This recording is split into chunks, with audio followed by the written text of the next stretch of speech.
I found my father 3 weeks later. It wasn't as difficult as I had expected. Laura had given me an old address, and after several days of searching through public records, I discovered that he had been living in another state for more than 20 years. I almost didn't call. Part of me was afraid that the number would no longer work. Another part of me was afraid that it would. In the end, I sent him a letter instead. I didn't know what to say, so I simply told him who I was and explained that I had recently discovered the photographs from July 1999. I didn't accuse him of anything. I didn't ask why he had left. I only asked whether he remembered what had happened. He replied 5 days later. His letter was short. He remembered everything, and he had been waiting for the possibility that one day I would ask. Reading those words changed something inside me. For years, I had imagined my father as someone who had simply chosen to leave. It was easier to believe that.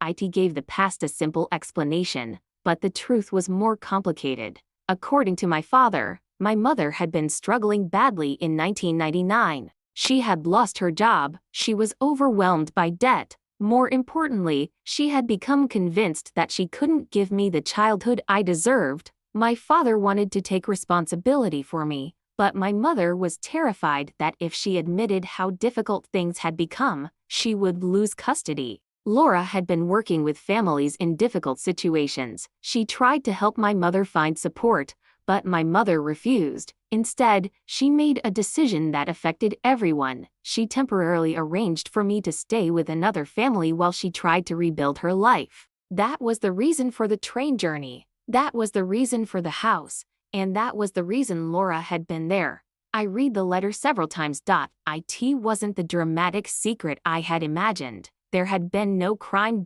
No hidden identity. No terrible conspiracy. There had simply been a frightened mother who believed she was protecting her daughter. But there was one part of the story I still didn't understand. Why had my father left? His letter explained that too. He hadn't wanted to leave me. He had been told that if he tried to take me without my mother's agreement, the situation could become a legal battle. He believed that would make everything worse.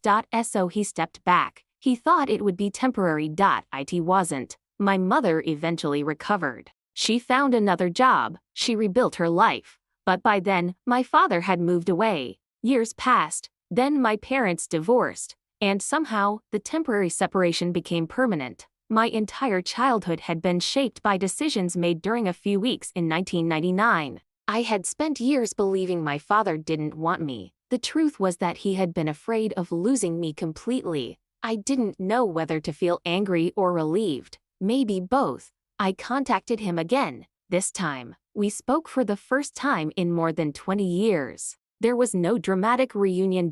And no perfect explanation that suddenly repaired everything. It was awkward. It was emotional. And it was real. I learned that he had kept photographs of me all those years. He had followed my life from a distance. He knew where I had studied. He knew when I graduated. He even knew that I had started working at a library, but he had never contacted me because my mother had asked him not to. She believed reopening the past would hurt me. I didn't know whether I agreed, but I understood her fear. A few weeks later, I visited my father. The first thing I noticed was how ordinary everything felt. There was no dramatic moment. And no feeling that time had stopped. We simply sat together and looked through old photographs. There were pictures of me as a baby, pictures from my first birthday, pictures of my mother holding me, and then there was one photograph from July 1999, the same photograph Laura had shown me. But my father had another version.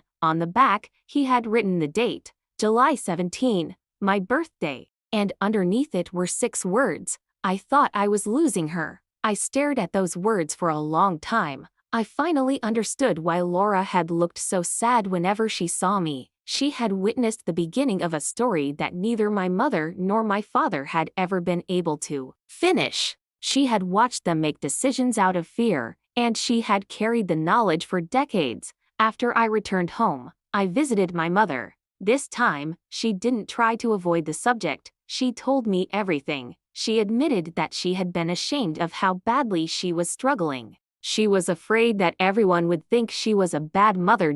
So when Laura offered help, she accepted it reluctantly. When my father offered to take care of me temporarily, she interpreted it as a threat. She believed he was going to take me away permanently. She panicked. That fear became the foundation for decisions that affected all of us. My mother apologized. I accepted her apology, but I also told her something I had never understood as a child. I didn't need her to have been perfect. I only needed her to have trusted me enough to tell me the truth when I was old enough to understand it. She cried. I didn't. For the first time, I felt that the past was finally where it belonged, behind me. There was still one person I needed to see. Laura. I found her at the same coffee shop where I had first noticed her. She was sitting at the same table. When she saw me, she smiled. This time, I understood that smile.it wasn't the smile of a stranger who knew my name. It was the smile of someone who had known me since I was a child. I sat across from her.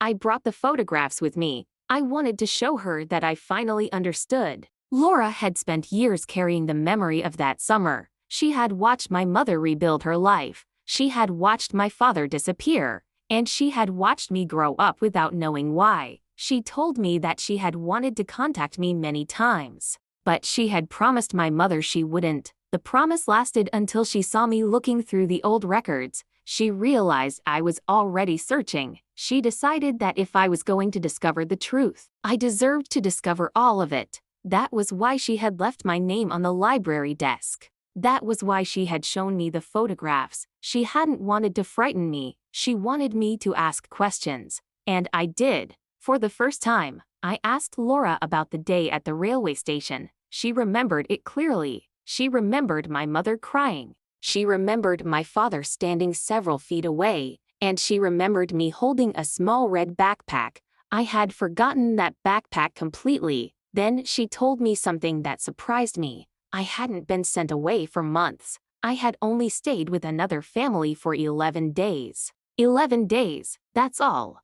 But those 11 days had changed my parents' relationship forever. My mother had recovered faster than expected. She came to take me home. My father believed she was ready to rebuild her life, but the damage between them had already become too deep. They separated soon afterward, and I grew up believing my father had simply abandoned us. The mystery that had followed me for weeks suddenly seemed almost painfully ordinary. There had been no hidden villain. No secret inheritance. No terrible crime. Just fear that had been passed from one person to another until it became silence, and silence had lasted for decades. A few months later, I returned to the house from the photograph. The property had changed. The garden was smaller. The old tree was still there. I stood beneath it for a long time. I tried to remember myself as a 9-year-old girl sitting there. I could almost see her, confused, quiet, holding her little red backpack, waiting for her mother to come back. For years, I had thought that girl had been abandoned. Now I knew she hadn't been. She had been loved by people who were frightened and imperfect. That didn't erase what happened, but it changed the meaning of it. I still keep the photographs. I keep the note my mother wrote. I keep my father's letter. And I keep the small piece of paper with my name on it. Sophie, the note that once frightened me now means something completely different.